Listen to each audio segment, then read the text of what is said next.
Hey everyone, welcome back to the channel. Today, I will show you how to turn on game mode on Windows 11. So first, go to the bottom and click search.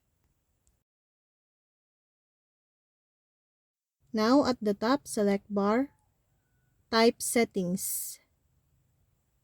Then click it. Under the settings, look for gaming. Click again. Under the gaming, click game mode.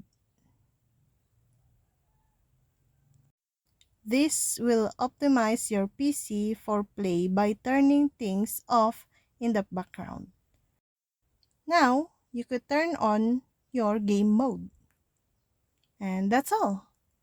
I hope this video helped you guys.